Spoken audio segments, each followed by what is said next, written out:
It was long past midnight. Max sat alone in his dark room, his only light the flickering glow of the phone in his hand.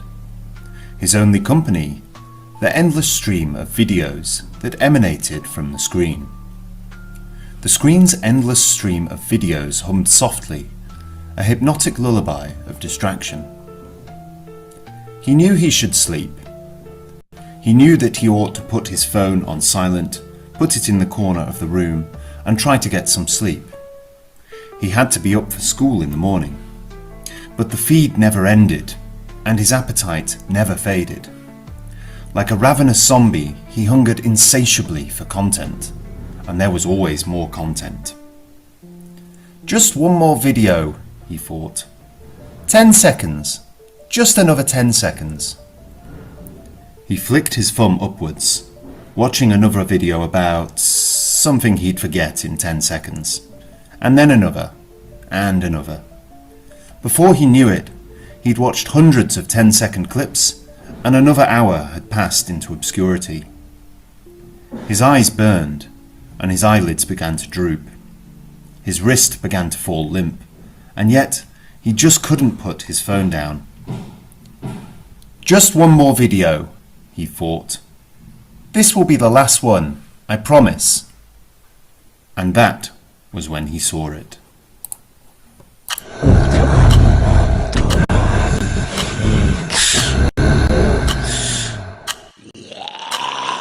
In 7 days, Brainrot will come for you.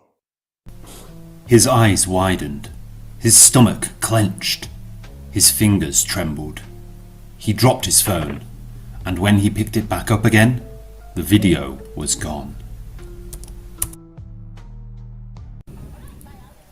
The next morning at school, Max nervously told his friend Jonas about the strange video. There was this creepy monster with a big exposed brain. Sometimes it was a demon, sometimes it was a beast, sometimes it was a zombie, and all the while there was this ticking sound like a clock, a sort of tick-tock, tick-tock. Forget about it, Jonas said, rolling his eyes.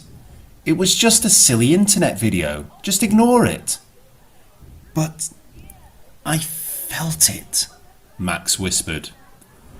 You don't understand. I felt it. His voice trembled. It spoke to me. Oh yeah? Jonas said. What did it say? Well, it's hard to say, Max stammered. But it did say that in 7 days, Brainrot will come for me. Jonas shook his head. Just ignore it.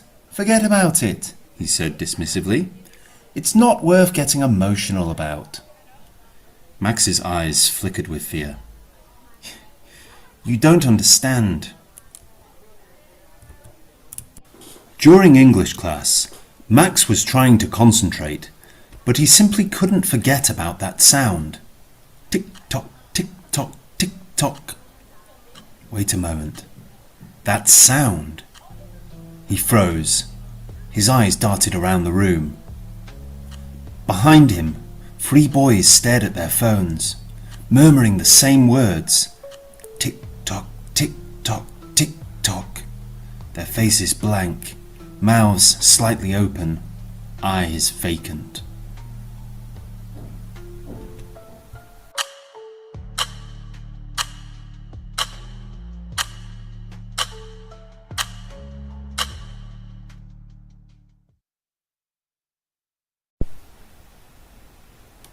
That night, he stayed up again.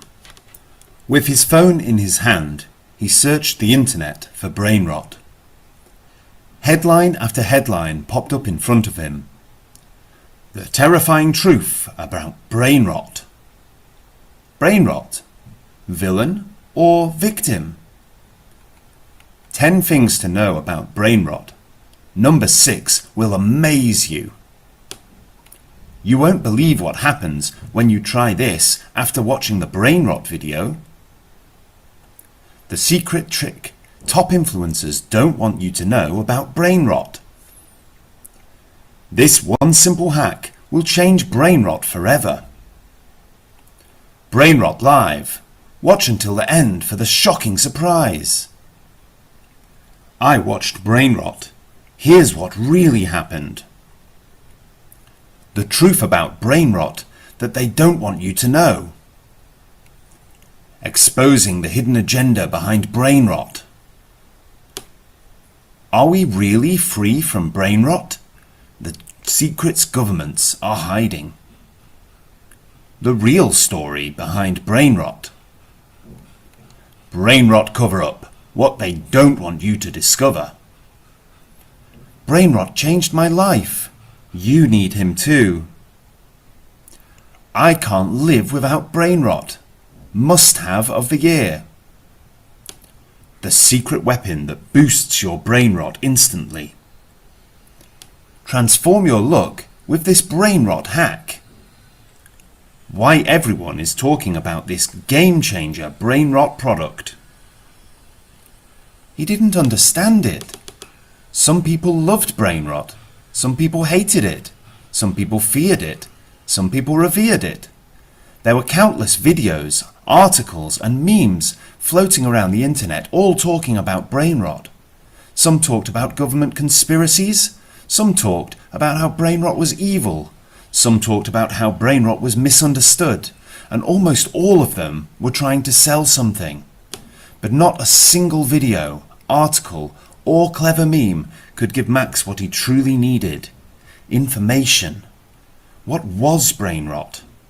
Conspiracy theories, memes, endless speculation, but none of it explained what it truly was, what it wanted. Tiredness enveloped him like a shroud, and he fell asleep, clutching his phone.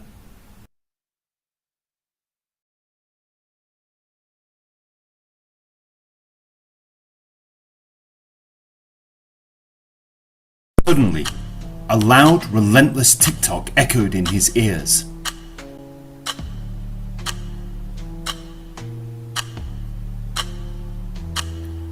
It grew louder, closer. The sound vibrated in his skull, pounding like a heartbeat. He shot upright in bed, sweat pouring down his face. His eyes darted to the window, and there, outside, stood the monster from the video.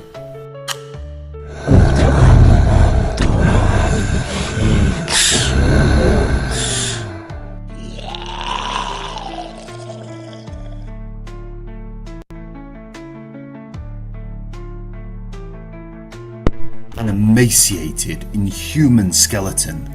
Its exposed, pulsating brain bulged and swelled, vividly grotesque, with vacant, hollow eyes that seemed to stare straight into his soul.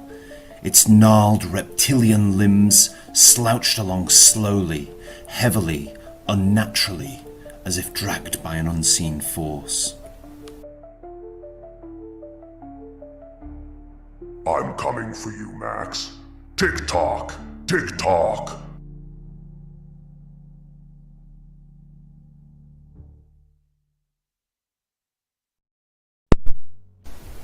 Suddenly, he was awake in his bed, drenched in cold sweat, the creature's voice echoing in his mind. The next day, Max sat at the back of class, cradling his phone in his hand. He had to find something, anything about Brainrot. He searched his social media feed, and there it was, a group. Brainrot Alliance in Noble Defiance, Everfield's Armed Defenders. He quickly joined the group, scanning the first post. If you are reading this, then you have seen the Brainrot video. He has appeared to you at night. He's coming for you. He feeds on your fear and your mind. You have 7 days from the time you first saw the video before he destroys you. A lump formed in Max's throat, swelling, threatening to choke the life out of him. Make no mistake, Brainrot is real. It is a demon, ancient, primal, and consummately evil. It feeds on minds, and once you've laid eyes upon it, it will torment you for 7 days before consuming your mind and turning you into one of its mindless vassals. There's only one way to stop him, and we alone have the answer. His heart began to race. Sweat leaked down the side of his temples, and his stomach tied itself in knots. Meet us at Albert Lake tonight at 11:45. We will fight him, we will defeat him, and we will survive.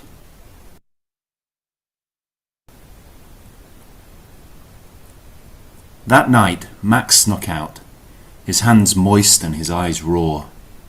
In the distance he saw a strange gathering, dozens of people wearing metallic helmets of all shapes, standing silently around the lake. "Welcome, friend," said a member of the group, a peculiar metal hat perched upon his head. "I'm here," Max stammered. I'm here to fight Brainrot." "We know why you are here," said the man. "Here, take this hat and wear it."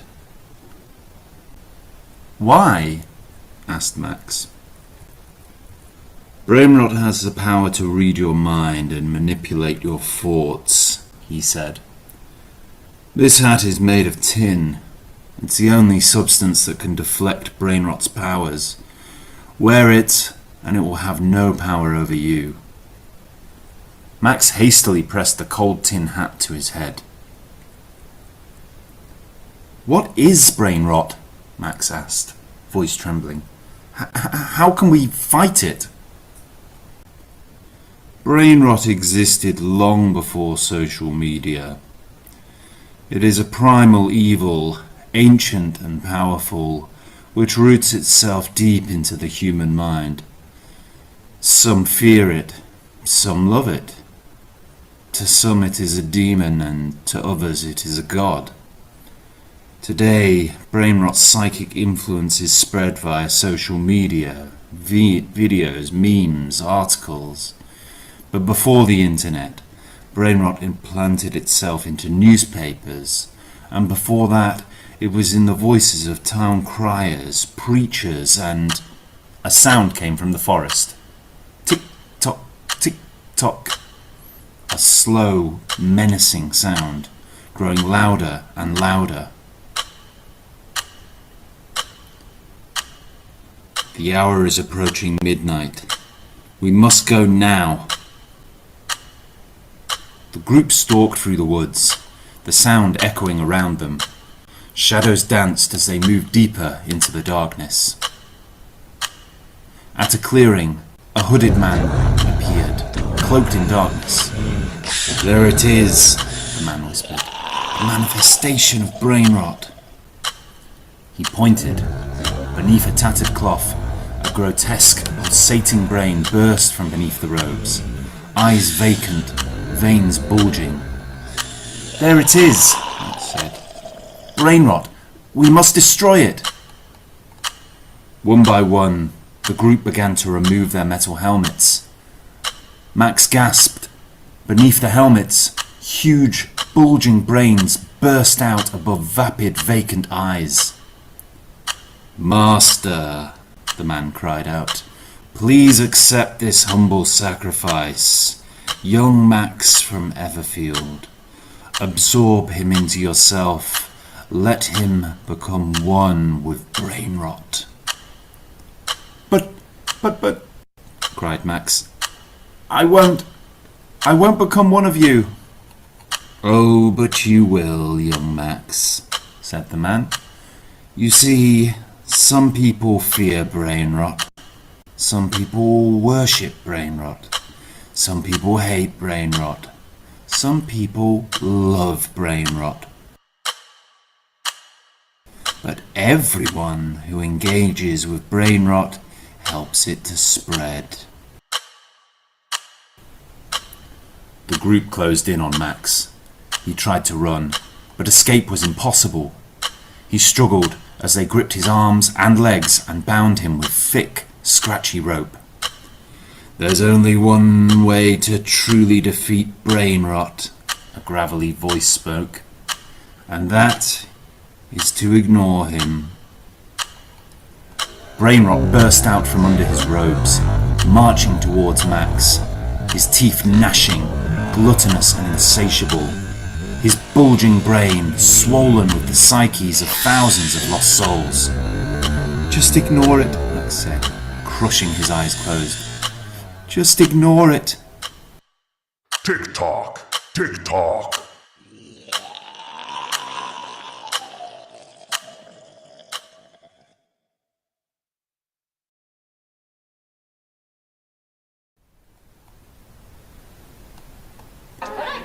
The next day, Jonas woke up to a message from Max.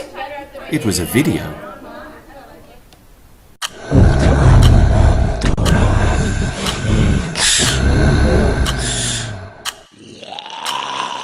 In 7 days, Brainrot will come for you.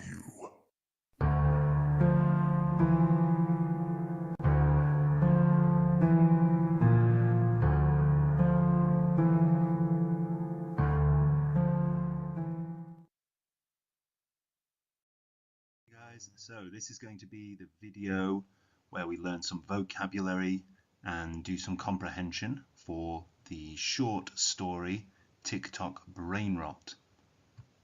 We're going to start with some vocabulary words. So we're going to go through some descriptive or atmospheric words. We're also going to go through some emotional or psychological words. We're also going to go through some supernatural or horror words and some modern context words as well. These are related to things like technology.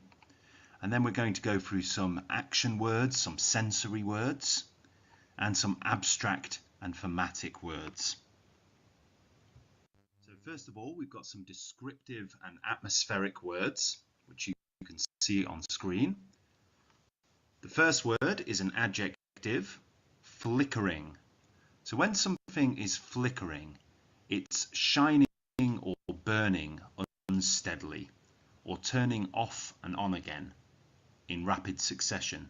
So we might be looking at sort of a faulty light bulb or a flickering star in the distant sky. The example there is the flickering light from his phone made his shadow dance on the wall. The next word is another adjective, hypnotic. So when something is hypnotic, it holds your attention as if you were under a magic spell and kind of causes a trance-like state. So the example here is the hypnotic rhythm of scrolling made him lose track of time. Next word is an adjective, which is ravenous. When we say we are ravenous, it means we're really, really hungry, insatiably hungry. So we eat and eat or consume and consume and consume. So in this case, we have an example. He had a ravenous desire for more videos. So we're talking about a hunger for more videos. Next we have an adjective, which is insatiable, and its accompanying adverb, which is insatiably, which is basically impossible to satisfy. So if you have an insatiable appetite, then it doesn't matter how much you eat, you're never satisfied. So you always want more. The examples there are, she had an insatiable curiosity about the unknown, and he scrolled insatiably through the endless feed. The next word we have is a noun, which is obscurity. So obscurity is the state of being unknown, forgotten, or unclear. So if something is obscure, it's either hidden or not very well known. The example there is, his memories faded into obscurity as another hour passed. So that means his memories sort of just disappeared and he just sort of forgot about the past few hours. The last word on this page is vacant, which is an adjective. Vacant means empty. So when we describe a person as being vacant or having a vacant expression, it means that they show no emotion, no expression or thought. So the example sentence there is, the student stared with vacant eyes at their glowing screens.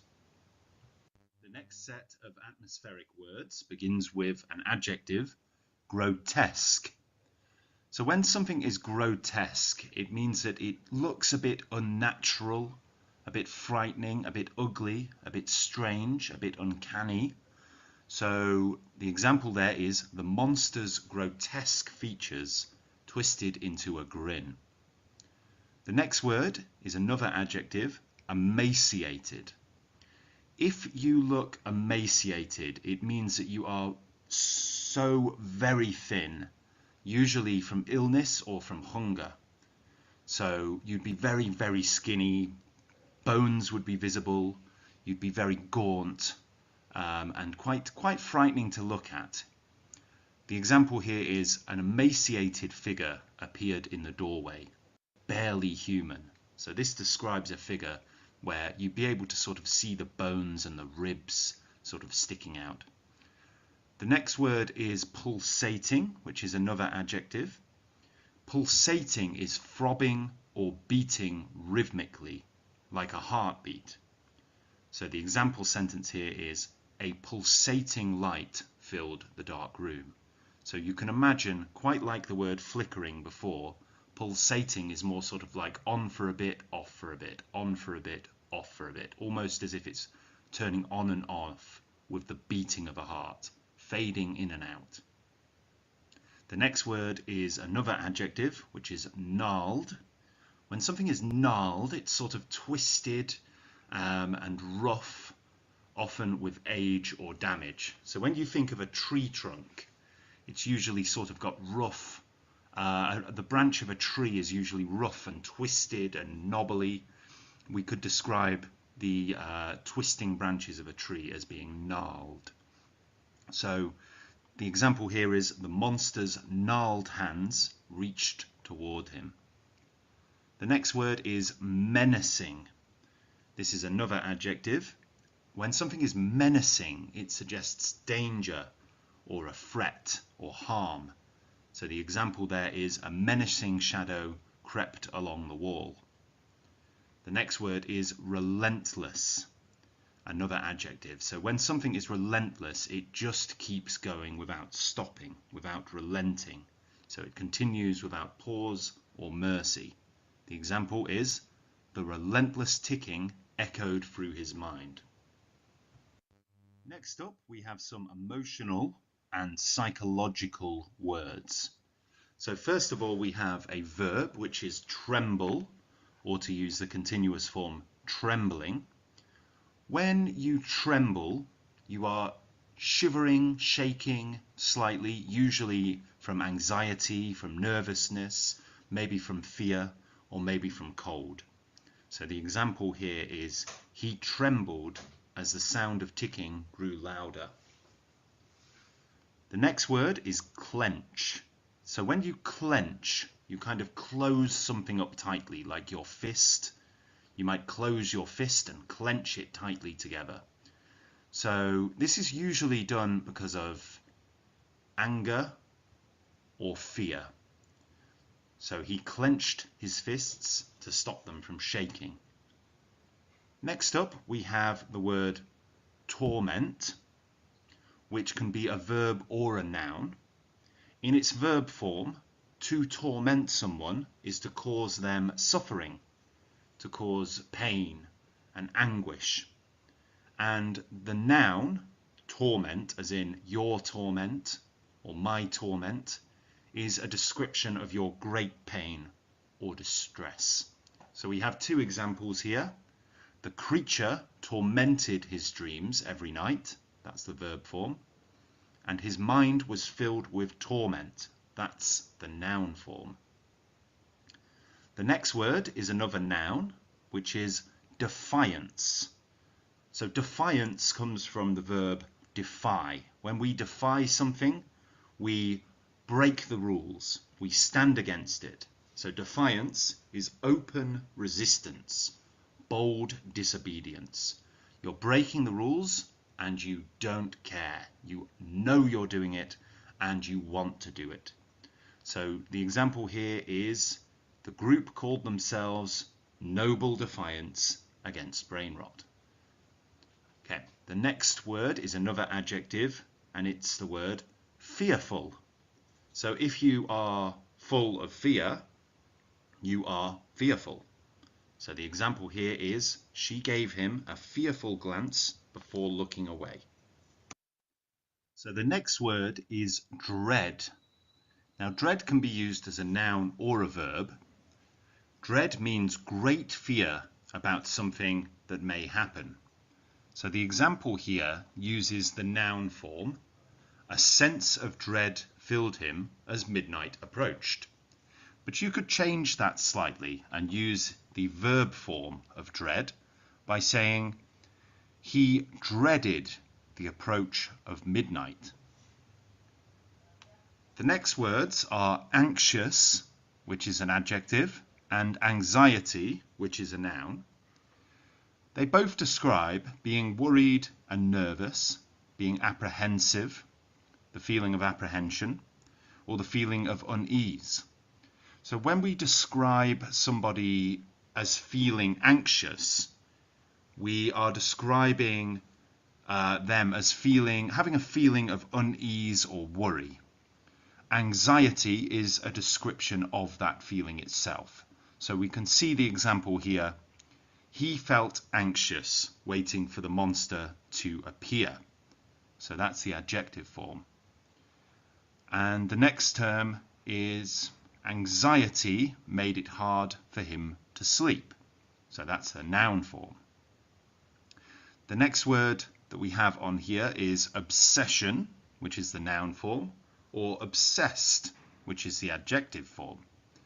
So an obsession is an idea or feeling that controls your thoughts. And if you are obsessed with something, it means you're unable to stop thinking about something.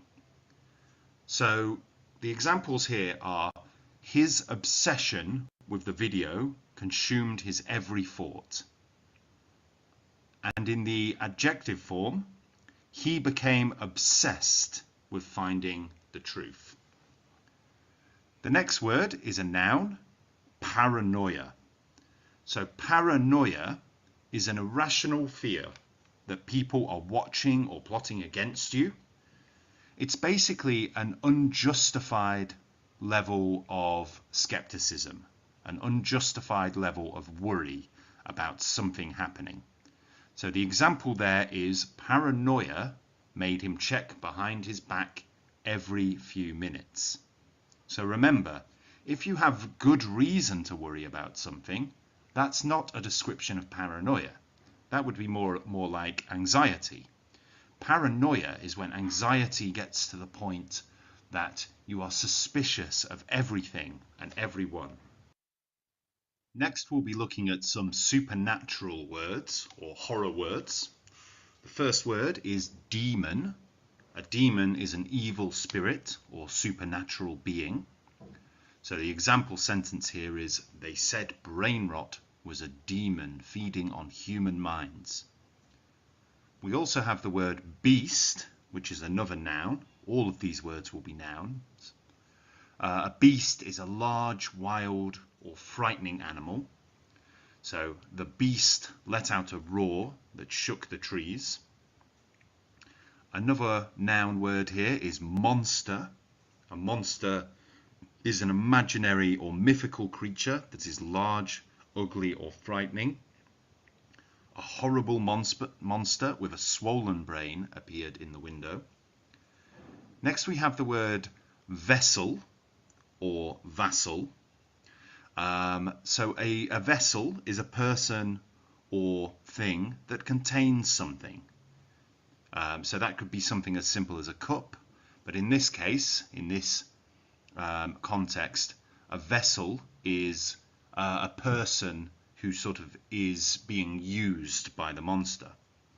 A vassal is a very similar word, basically serving a master. So in this context, as you can see from the example sentences, it says the cult members were vassals of the evil spirit, and he became a vessel for Brainrot's power.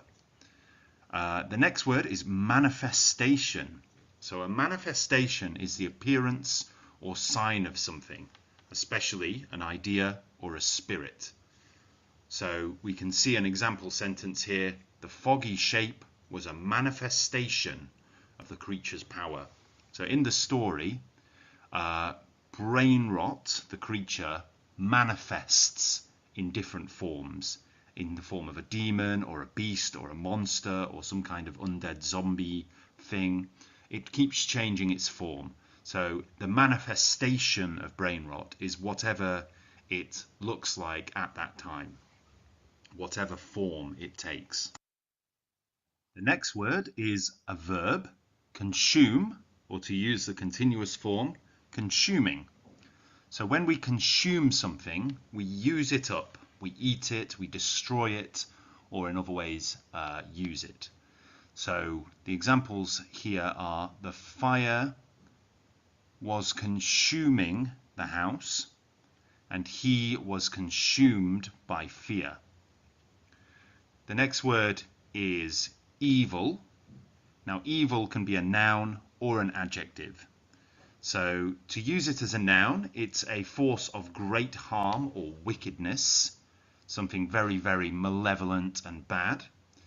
As an adjective, it's used to describe something ethically or morally bad. So the examples there are: the villagers believed the forest was filled with evil, which is the noun form, and he had an evil smile, which is the adjective form. Next we have the word possession, which is a noun, and the verb possess. So as a noun, possession is the state of being owned, controlled. So for example, in this context, possession is being controlled by a spirit, by a demon, by a malevolent force. And in the verb form, it means to take control of something or to own something. Now, outside of the context of the supernatural, possession is just a possession is something you own, and to possess something is just to own something. So there's nothing necessarily evil about this word, but in the terms of a supernatural story, possession refers to being inhabited by a spirit, by a demon. So the examples here are: the demon took possession of his mind, and the ghost possessed the old doll. The next word is sacrifice. So the noun form is sacrifice, the verb form is to sacrifice. A sacrifice is something which we give up.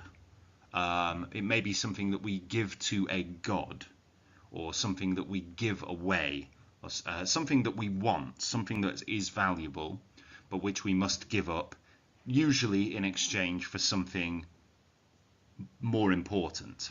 Okay, so for example, you might have to, if for example you were injured, it might be that you have to sacrifice some of your belongings.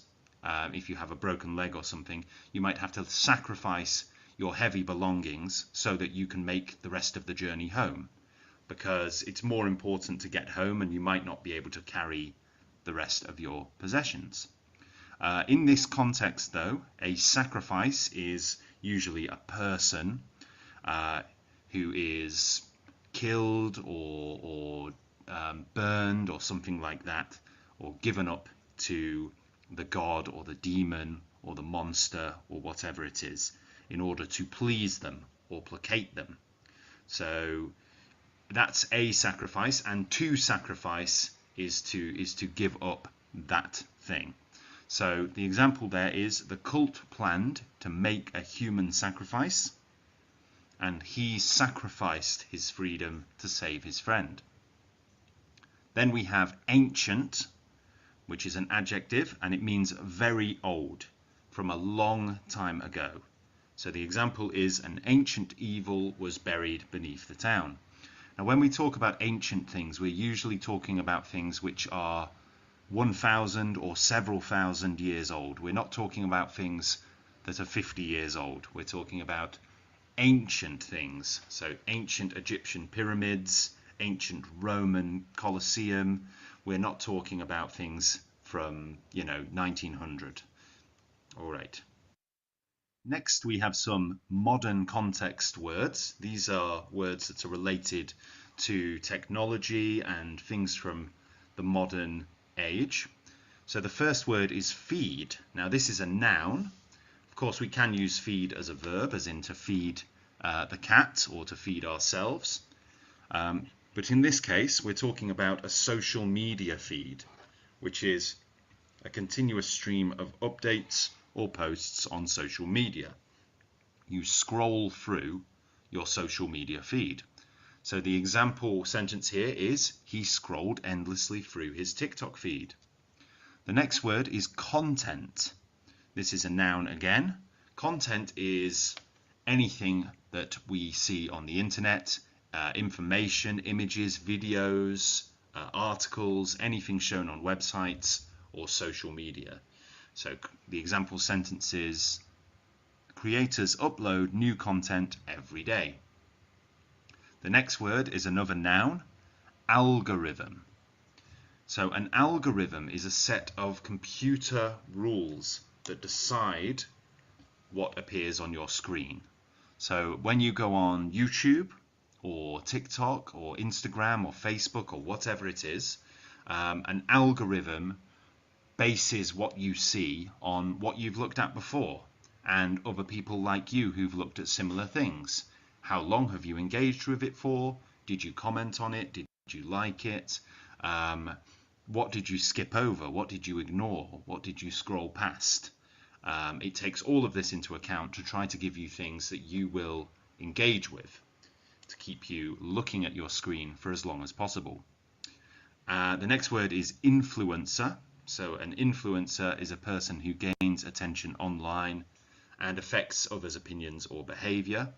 So we have influencers on YouTube, Instagram, TikTok, all of this sort of thing. And the example sentence here is, the influencer claimed to know the truth about Brainrot. The next word is a noun, headline. So a headline is the title of a news article. So the example there is, the headline screamed, the terrifying truth about Brainrot. Then we have clickbait, which is also a noun. Clickbait is a sensational title designed to make people click on a link. Clickbait titles are usually very vague, and they don't really tell you much about what the video is or what the article is. It's just got something designed to intrigue you so that you click the link. The example there is, number 6 will amaze you. The next word is an adjective, viral. So when something goes viral, it is spread and shared very quickly online. So you might get a viral video or a viral article. The example there is, the creepy video went viral overnight. So that means lots of people shared the video very quickly. And then we have speculation, which is also a noun. When we speculate on something, to use the verb, it's when we kind of guess at something without really knowing the answer, without any evidence. So the example there is, there was endless speculation about what brain rot really was. Next we have our action or sensory words. So as you can see, these are all verbs. The first verb is emanate.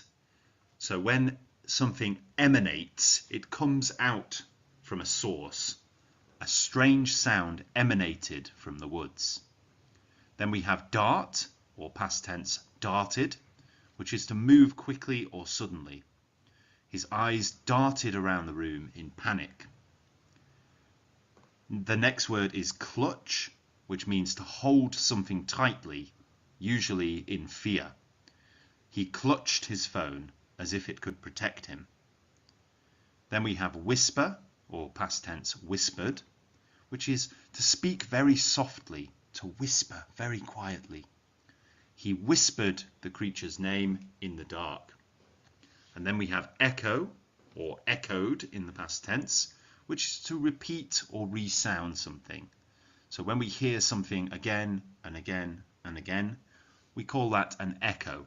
So the ticking echoed through the hallway.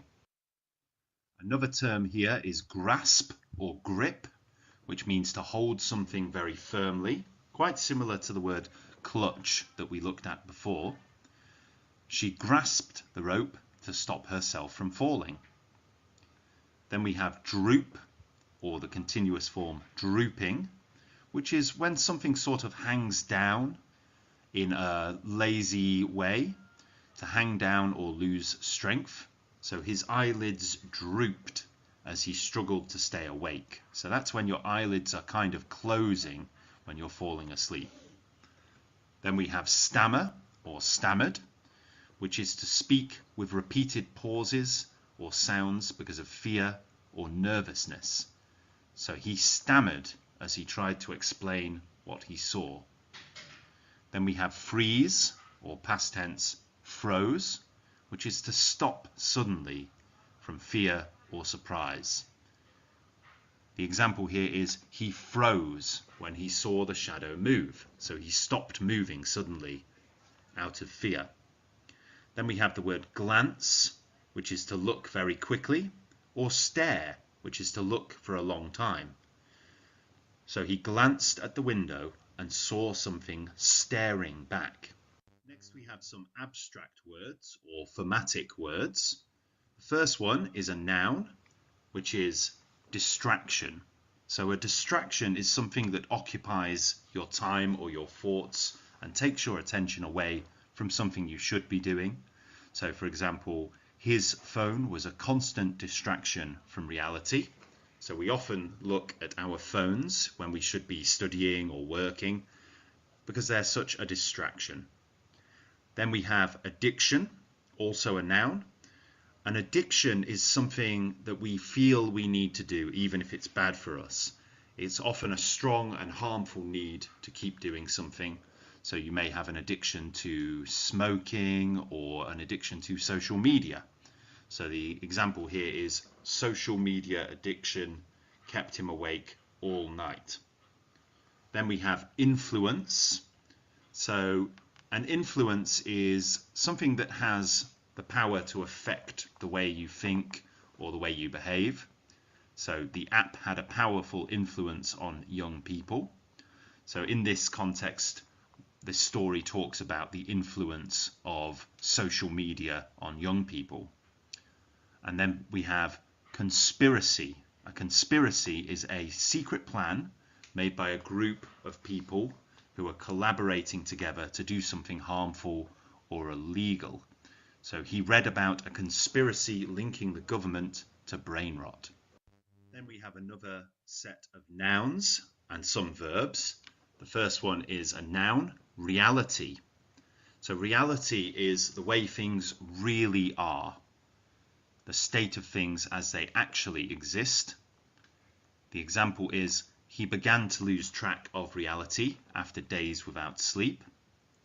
Then we have perception, which is another noun, which is the way you understand or interpret something. So his perception of the world changed after seeing the video. Next we have ignorance, which is a noun, and ignore, which is the verb form of that noun. Ignorance is your lack of knowledge, and to ignore something is to deliberately refuse to pay attention to something. So some examples there. His ignorance made him underestimate the danger, and they told him to ignore the video if he wanted to survive. Then we have corruption. Corruption is another noun. It means dishonest or illegal behavior. It can also mean decay. So when something sort of rots and decays, you can refer to that as corruption as well. The corruption of the mind began when he watched the first clip. So generally we use corruption to talk about turning something good or benign into something bad, dangerous or evil. Then we have control, which is a noun but can also be used as a verb, and manipulation, which is a noun. So these both mean the power to influence or direct people, and usually when we talk about manipulation, we're talking about using that power unfairly or for a duplicitous reason. So, for example, the creature sought control over every human mind. He realized he was being manipulated by the feed. Now we're going to play a game of reveal. So an image will be revealed gradually, and I want you to try to guess what is the most appropriate word for this image.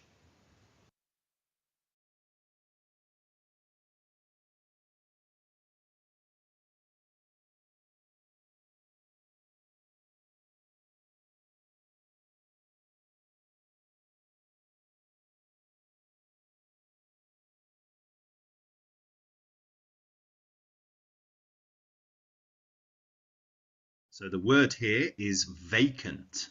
So we can see that the boys are looking with very sort of vacant expressions as they hold their phone. They're not really thinking about anything.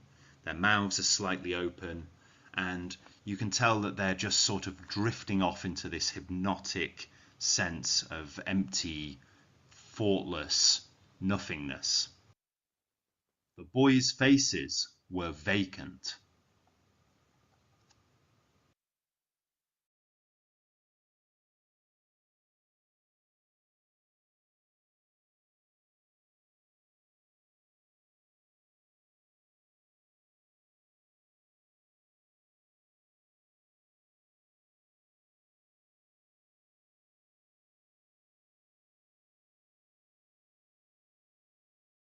The next image is associated with the word hypnotic.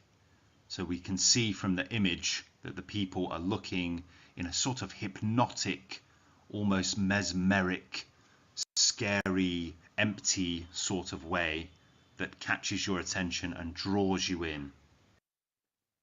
A hypnotic stare.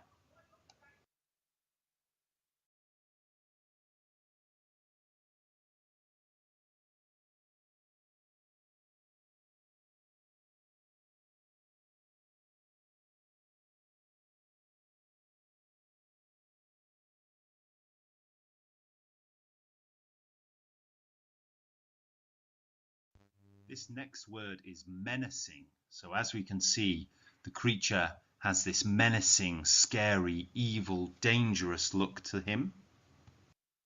The creature was menacing.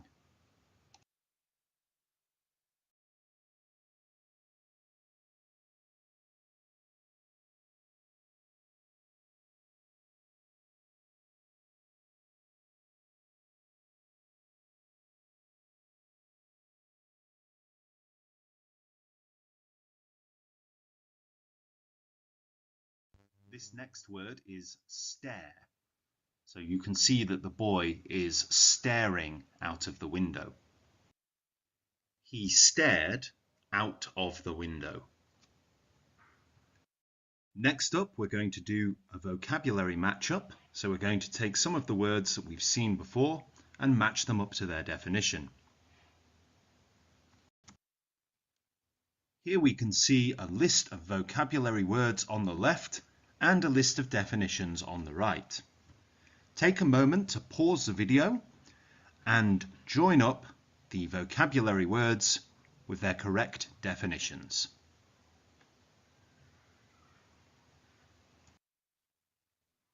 Well done. So now we can see the correct answers. So first of all, we have the word flickering, which means shining or burning unsteadily, like a flickering light or a flickering candle or a flickering phone screen. Then we have the word hypnotic, which means causing a trance-like or spellbound state.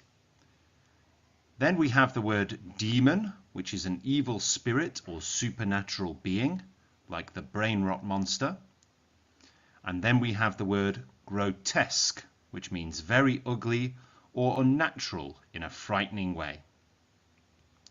Then we have emaciated, meaning extremely thin, often from hunger. And the word menacing, which is suggesting danger or threatening, like a menacing animal as it's about to attack. Then we have relentless, and relentless means continuing without pause or mercy. Next we have the word vacant, which means showing no emotion, empty. And then down at the bottom we have torment, which is great mental or physical suffering. And finally, defiance, meaning bold resistance, refusal to obey. Here's another list of vocabulary words and their definitions on the right. So once again, take the time to pause the video and match up the words to their definitions.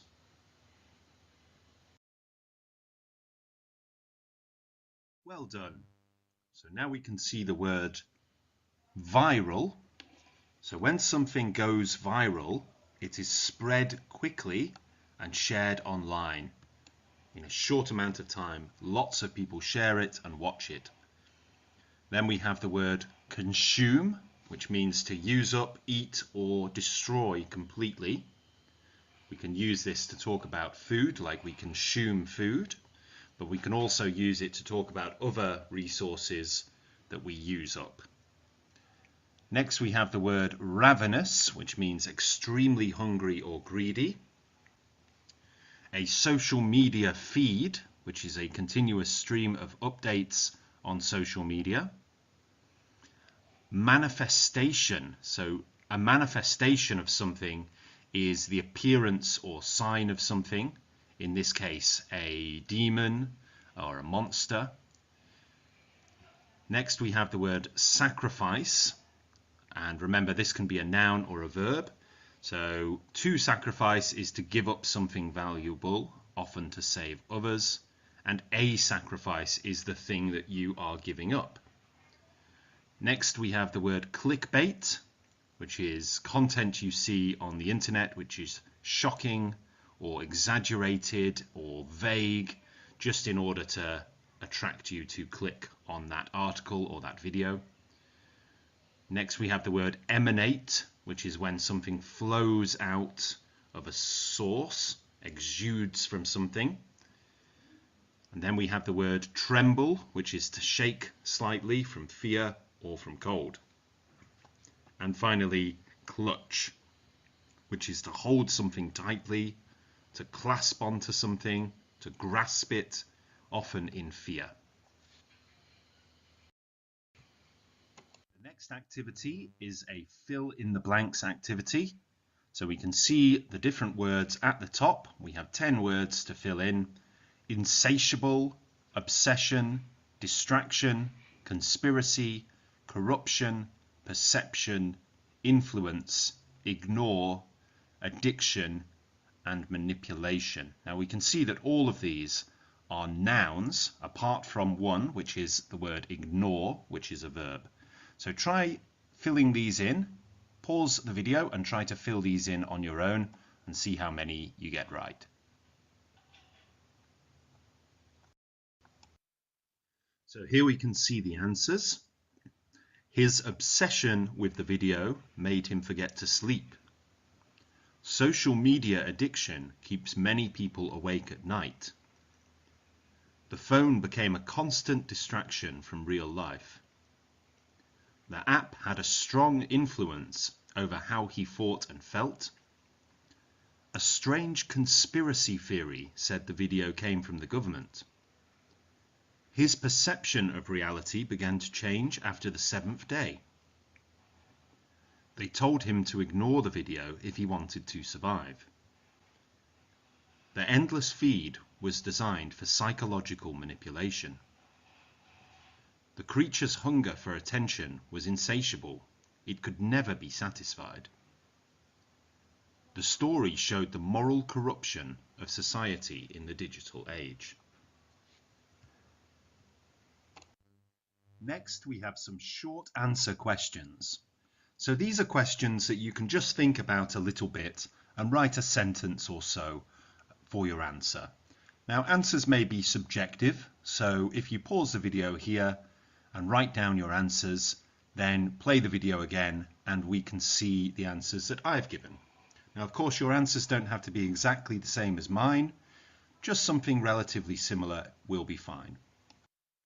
Okay, so here are some answers to the questions before. So first of all, what does the word grotesque suggest about the appearance of the monster? Now I've written, it suggests something fearful, unnatural, ugly and unsettling. So when we talk about things which are grotesque, it's usually used to talk about something that would have appeared naturally but has been in some way perverted, corrupted, deformed, damaged, twisted in some way. So with the monster Brainrot, he has features of a human. So he has a bulging brain, which humans obviously have a brain as well, but we wear it on the inside, not the outside. And he has features which are somewhat human-like, but monstrous because they appear to be sort of twisted or broken or emaciated or changed in some way that makes them look fearful or unnatural. The next word is hypnotic. So if something is hypnotic, how can it affect a person's behavior? So I've written it would make them fall into a trance, unable to focus on anything else. So when we describe something as hypnotic, we usually mean that it captures our attention in such a way that we can't really look away from it or focus on anything else. But strictly speaking, hypnotic means something that would make you fall asleep. So if you have medication and it's described as a hypnotic, it's a medication you would take that would make you fall asleep. But that's not usually how we describe things. When we describe something as hypnotic, we don't usually mean that it actually makes you fall asleep. You might use a different word like soporific, which would describe something that actually sends you to sleep. Final question, in your own words, what does brain rot represent in modern society? So this is a very subjective question. You might have different answers to me. So I've written the decline in quality content and the proliferation of easily consumable, meaningless content. It also represents the spread of misinformation online and the resultant truth decay that is occurring. So you might see other things that brain rot represents in modern society. You might see it as more representative of social media addiction, or you might see it as a failure of maybe parenting, because you never see any parents in the story at all, do you? So maybe someone might pick up on that and say, oh, this is showing that absentee parents are a terrible thing for children because they become addicted to their phones, or they start to look to the internet for belonging and things like that. So it's a very subjective question. You might have different ideas about what it represents. Some people may say that it doesn't represent anything. It's just about a spooky monster that appears when you watch an internet video. There's nothing wrong with that answer either. So what does it mean? It means basically whatever you define it to mean. But the way to write this answer would be that you would need to provide some kind of evidence for why you believe it means what it means. Next, we'll do some comprehension activities.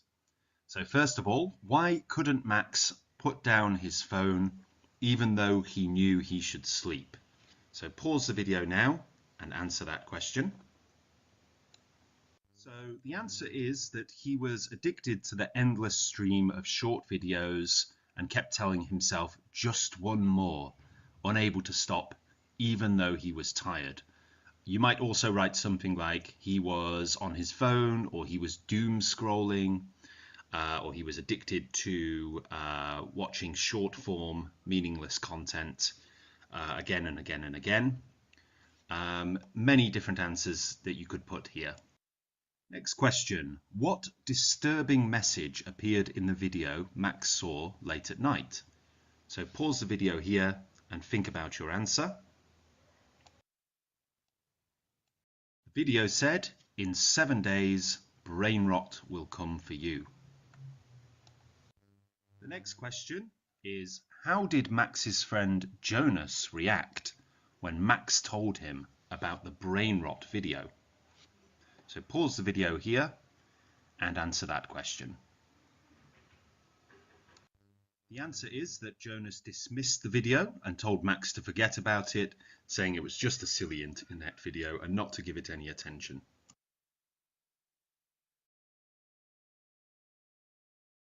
The next question is, what strange behaviour did Max notice from other students during English class?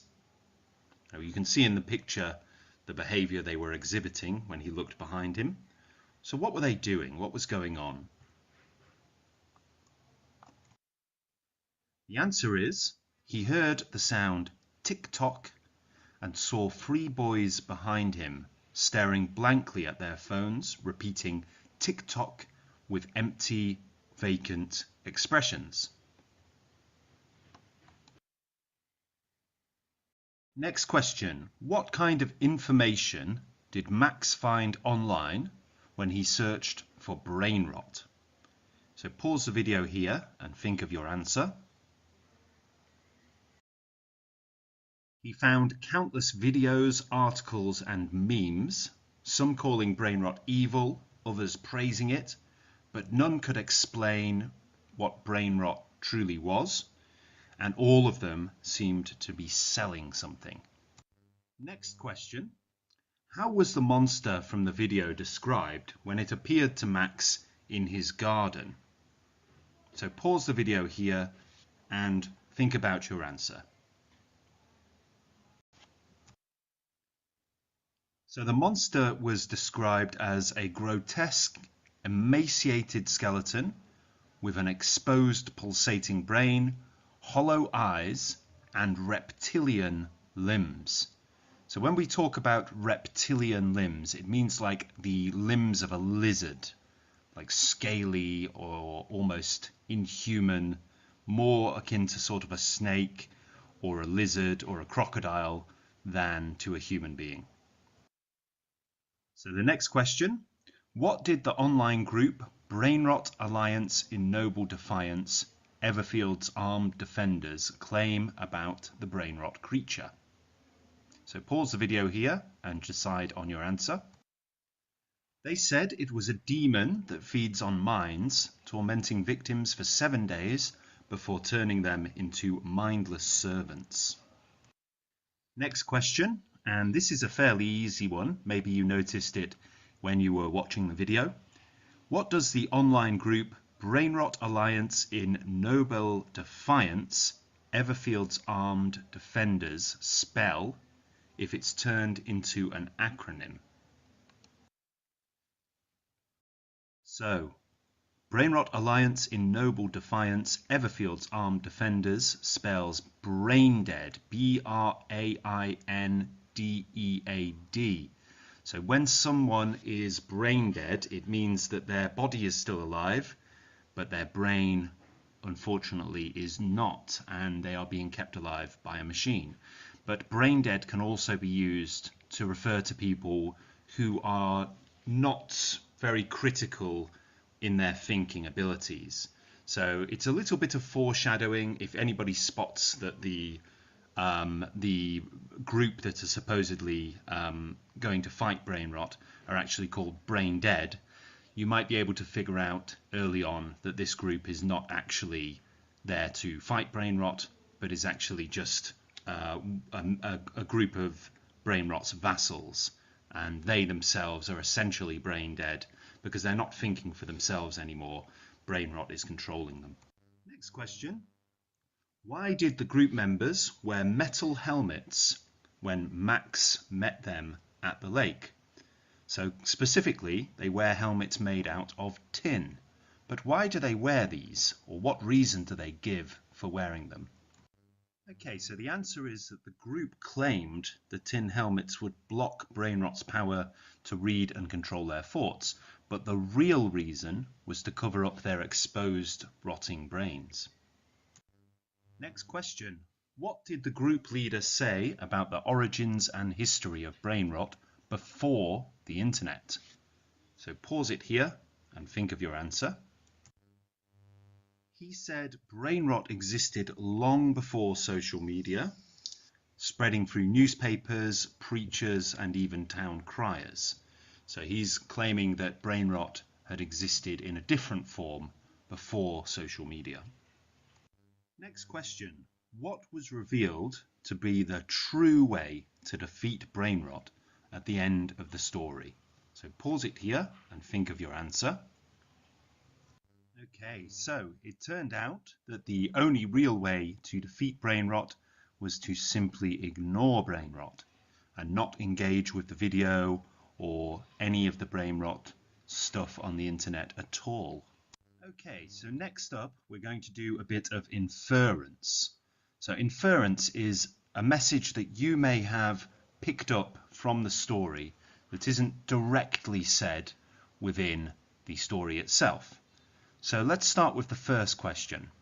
The story is a form of social commentary. It is a warning about a social problem within society. What do you think the story is really warning us about? Now remember, of course, that there may be different answers to this question. People may pick up on different things. There may be things that you don't notice. There may be things that are interpreted in different ways. So have a good old think about it and pause the video now and then come back with an answer. Okay, so remember, this is just a sample answer. It may differ from your answer, but the sample answer here is Brainrot is a warning about overuse of social media, doom scrolling, and the rise of misinformation, clickbait, and low-quality content on the internet. The demon Brainrot, who takes many different forms, represents the dangers of sharing misinformation on the internet. It also represents the hypnotic effects that short-form, low-quality content can have on people. When misinformation is shared on the internet, it doesn't matter if you love it, hate it, believe it, or criticize it. Every time you interact with that content, more people see it. The only way to stop the spread of misinformation and low-quality junk content is to report it and ignore it. Don't share it, don't engage with it, and don't try to fight it by arguing with people in the comments section. Just ignore it. Brainrot's followers wear hats made of tin.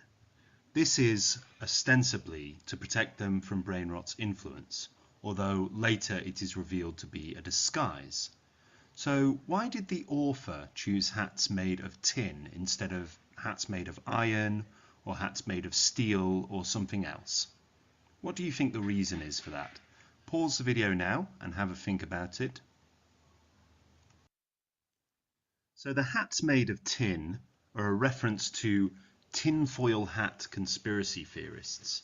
These are people who believe in conspiracy theories and wear hats made of aluminium foil, believing it protects the brain from mind control, government surveillance, or other external influences like electromagnetic fields or telepathy.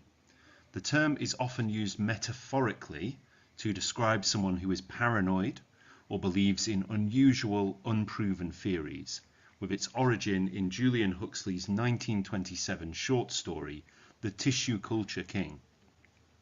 Ironically, a 2005 MIT study found that such hats can actually amplify certain radio frequencies instead of blocking them.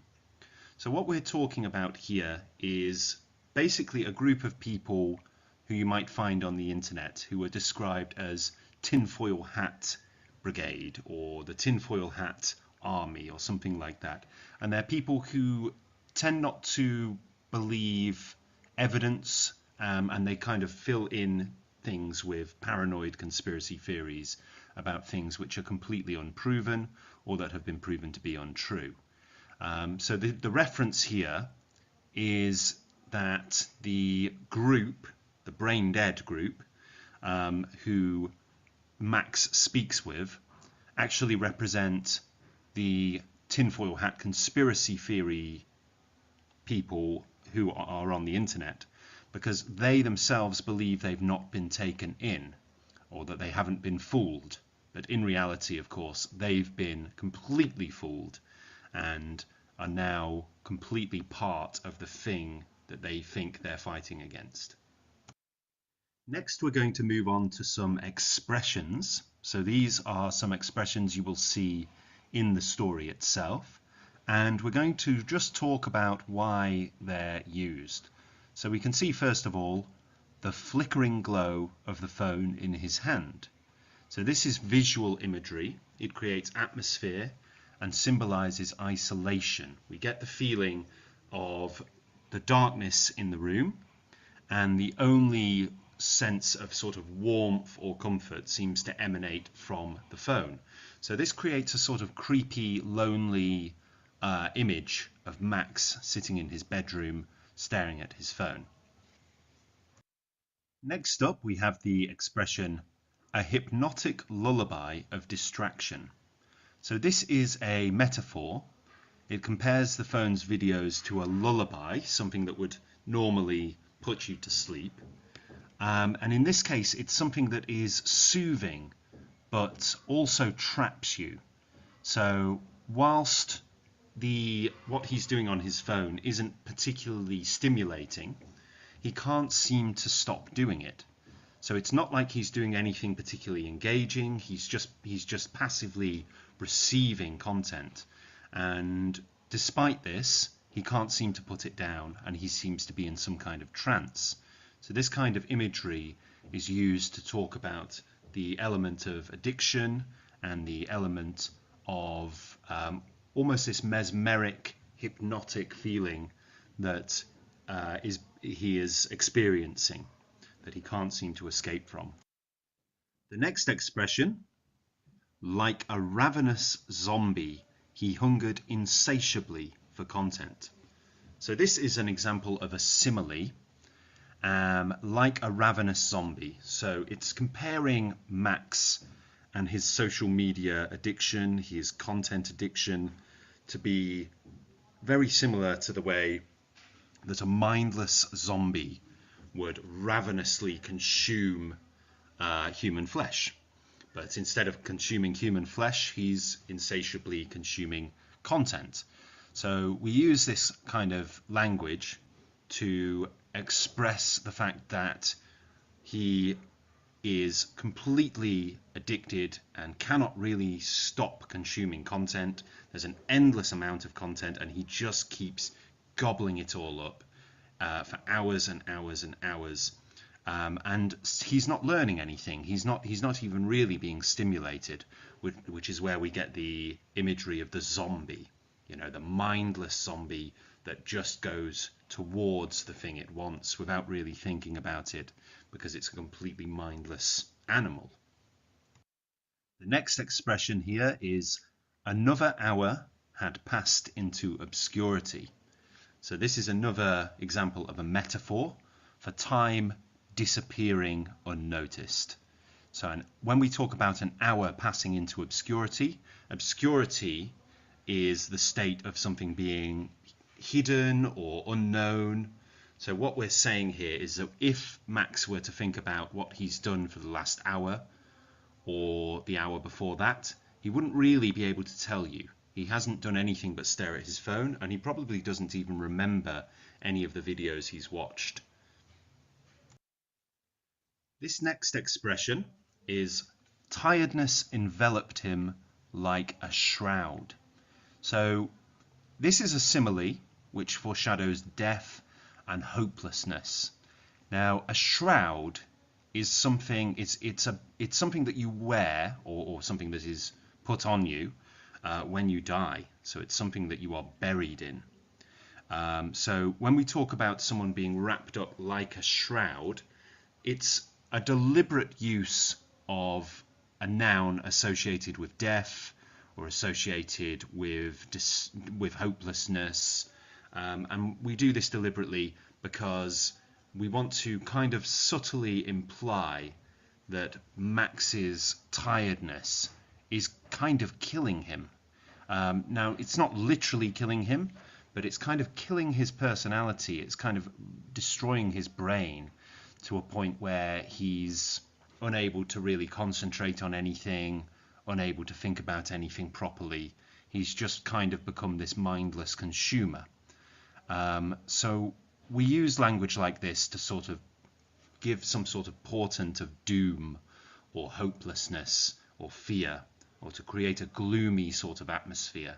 This is the reason we don't say tiredness enveloped him like a sweater or a jumper, because if we were to say that, it would sound quite cozy and quite nice. So a shroud is something scary and macabre. The next expression is the sound vibrated in his skull, pounding like a heartbeat. So this is an example of sensory imagery. So the reason the sound pounds through his skull like a heartbeat is designed to sort of illuminate the fact that his heart is racing, and this is due to the anxiety and fear that the sound is creating within him. So it's almost like a racing heartbeat, which is a portent of potential danger. So you'll notice that in horror movies, when there's a moment of tension or something looming round the corner, something about to jump out, if you listen carefully, you'll hear a very subtle heartbeat. And they do this all the time in horror movies. They have a little heartbeat in the background, and usually that heartbeat might be getting faster, or it's already going quite fast as it is. And the idea behind that is to try to make your heartbeat quicken as you become more anxious and afraid of whatever the danger is. The next expression is eyes vacant, mouths slightly open. Now, you'll notice, of course, this is visual imagery. We have the image of the eyes, which are not really focused on anything and are not really paying attention to anything important, and mouths slightly open, suggesting an almost trance-like state. But what you'll also notice is that this sentence is very succinct. It just says eyes vacant, mouths slightly open. It doesn't say their eyes were vacant and their mouths were slightly open. What this is designed to do is just to punch in the imagery very quickly. Eyes vacant, mouths slightly open, to try to get you to envision what these people looked like very quickly, and to bring that image to the forefront of your mind straight away. The next expression is sweat leaked down the side of his temples and his stomach tied itself in knots. So what we've got here is a very physical description of anxiety. So when we're feeling very scared, very anxious, we may begin sweating even when we're not hot, and we may also start to feel the blood leaving our stomach and entering different parts of our body in case we need to run or fight. And this is quite a common and familiar physical manifestation of anxiety or fear. So what we're doing here is just describing what Max is feeling physically so that we can show the anxiety he is feeling emotionally. Another example of this is in the following expression: hands moist and eyes raw. This is another visual description of how Max is feeling, a physical description of how he is feeling. So when your hands are moist, that's usually because of nervousness, fear, anxiety. And if your eyes are raw, it suggests he's very, very tired and has probably been awake for longer than he should have been, probably due to fear and paranoia. The next expression, shadows danced as they moved deeper into the darkness. This is an example of something called anthropomorphic personification. So the shadows danced. What that means is basically that the shadows were moving about almost as if they're alive, almost as if they have a will of their own. So this creates this imagery of a living, palpable darkness that's sort of moving around you as you move further and further into that dark realm. So this intensifies the suspense and shows that Max is moving into a place which is dangerous, a place where he will not be safe, and a place where he won't be able to see anything except dancing shadows which he can't really understand or see properly. The next expression is a description of brainrot. So it says, his bulging brain swollen with the psyches of thousands of lost souls. So this is an example of grotesque imagery and a metaphor for digital overconsumption. So not only at the beginning here we're getting a description of what the monster itself looks like with this big bulging, pulsating, swollen brain, but in the second half of the sentence we have a reason for why the brain is swollen and bulging, and that's because there are the psyches or the minds or the souls, if you prefer, of thousands of people that Brainrot has affected and absorbed into himself. So this is a good metaphor for basically the thousands or possibly millions of people in our society right now who have been completely taken in by misinformation on the internet or addiction to low quality content, and in place of that they've sort of surrendered their own personality, their own individualism, and now they just passively consume content rather than sort of creating anything new. And so this effectively is the manifestation of that in the form of this bulging, swollen brain on this horrendous monster that continually changes form.